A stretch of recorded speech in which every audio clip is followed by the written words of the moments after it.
Salut tout simplement Transmédia Cinéma, nous allons parler de l'épisode 3.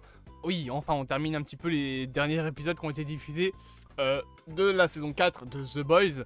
Voilà, ça fait maintenant un peu 3 jours que la série a commencé sa diffusion, je sais, mais moi je fais un épisode par jour. J'allais pas commencer à faire les 3 épisodes d'un coup, sinon ça allait être un peu chiant. Surtout que voilà, c'est une vidéo, un épisode.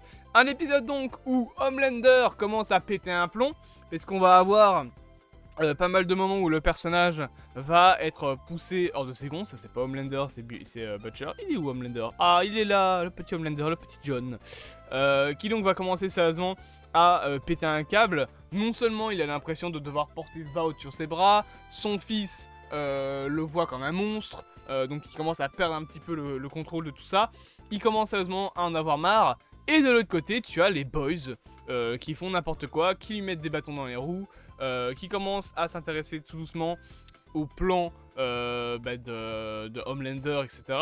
Notamment les plans avec les Starlight, je sais plus comment ils appellent ça, les les Stélactivistes, c'est ça.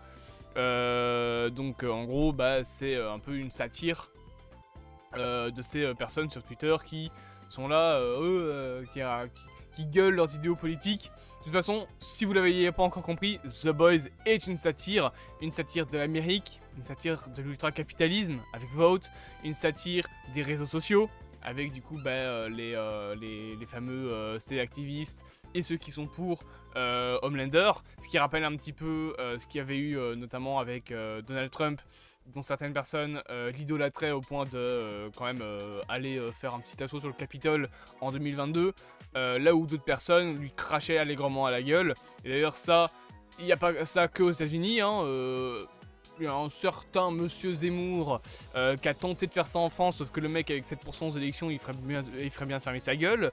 Vous l'aurez compris, je n'aime pas Zemmour. Voilà, hein, je ne l'aime pas. Ce genre de personnes, je ne les aime pas. Voilà, les racistes, c'est très faux pour moi. Mais bref, donc on va avoir du coup cette satire qui sera présente bien évidemment.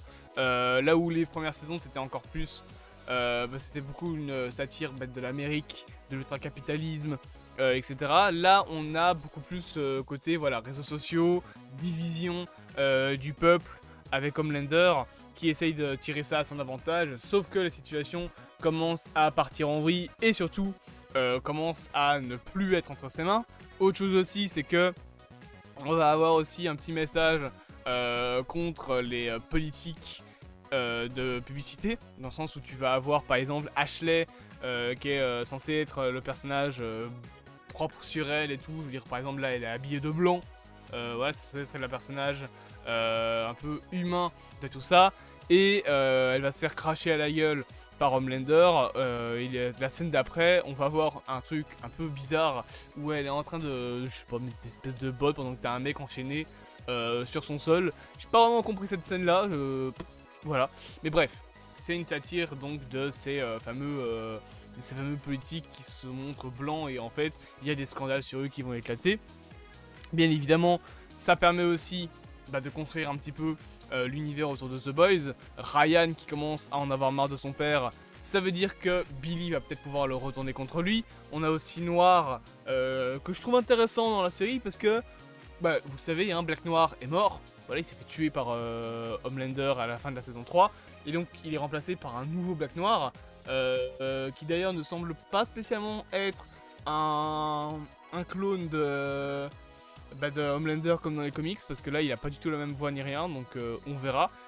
Mais ce qui est intéressant, c'est de voir comment ce nouveau Black Noir s'intègre un petit peu à l'univers qui l'entoure. Je veux dire, il a du mal à comprendre comment fonctionnent les gens autour de lui. Il se fait littéralement cracher sur la gueule par Homelander qui lui dit que normalement Noir est censé fermer sa gueule, donc lui doit fermer sa gueule. Voilà, c'est un petit peu tout ce qui va être construit autour du personnage de Black Noir. Qui est intéressant bien évidemment à voir. Et on va aussi avoir les confrontations avec les boys, non seulement Yui et le laitier, comment il l'appelle en VF? Parce qu'en VO c'est Milk, mais en VF c'est la crème, c'est ça. La crème qui donc de son côté essaye de devenir un nouveau boss des boys depuis qu'il a dégagé Butcher. Butcher qui, donc je rappelle, avait caché que dans 6 mois il allait crever. Et on a aussi un plan que une séquence que je trouve assez marrante, c'est la fameuse séquence avec les patineurs sur glace qui sont censés faire un spectacle de vote. Et à cause de Homelander qui pète un plomb, ils vont quasiment tous mourir. D'ailleurs, je trouve que cette scène est un petit peu surréaliste parce que autant couper les doigts avec les patins, ok, avec une grande vitesse tu peux couper des doigts. Autant là, c'est plus couper des doigts qu'il fait, il fait un carnage. Le mec il fait absolument pas attention, il tranche des gorges, il coupe des têtes. Genre, wesh, c'est pas un katana, hein, c'est des patins. Faut se calmer.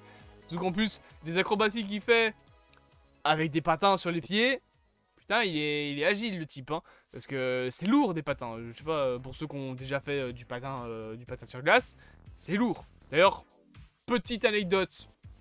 Si jamais vous faites du patin sur glace et que vous tombez, mettez vos mains comme ça. Parce que si vous les mettez comme ça et il y a quelqu'un qui passe à côté de vous, vous aurez les doigts sectionnés. Si vous les mettez comme ça, à moins de vous passer sur les mains, vous aurez rien. D'ailleurs, relevez-vous très vite d'ailleurs. Parce que on peut pas arrêter quelqu'un avec des patins. Ou en tout cas, on l'arrête très difficilement. Concrètement, si vous tombez quand vous faites du patin, restez sur les côtés. Ce sera plus simple. Bref, cet épisode était intéressant. Je trouve cependant que la série... j'ai un petit peu de mal à me remettre dans le bain, je trouve, de The Boys. Je pense que la saison 4 sera une série de transition entre la masterclass qui était la saison 3 et la saison 5. On va voilà, avoir la fin en fait de ce qu'on avait vu à la saison 3 qui sera fait et le début de ce qu'on verra dans la saison 5 aussi. Donc on va transitionner entre les deux ères de l'univers de The Boys. On verra ce qu'il en est par la suite, mais voilà, c'était bien, c'était cool, c'était intéressant et on a hâte de voir l'épisode 4. J'espère donc que cette vidéo vous aura plu, bien évidemment n'hésitez pas à vous abonner, à partager, à liker et à commenter et on se dit à bientôt pour de prochaines aventures.